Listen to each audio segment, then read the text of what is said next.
भारतरत्न हा पुरस्कार आजच्याच दिवशी म्हणजे 2 जानेवारी 1954 साली राष्ट्रपती श्री राजेंद्र प्रसाद यांनी स्थापन केला।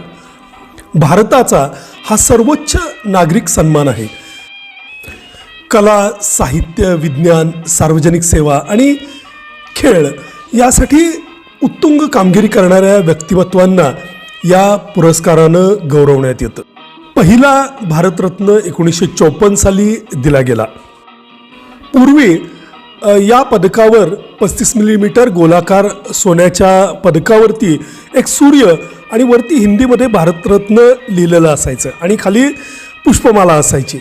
आता तांब्याचं पिंपळ पान, त्यावरती प्लॅटिनमचा चकाकणारा सूर्य आणि चांदीमध्ये खाली भारतरत्न लिहिलेलं असतं।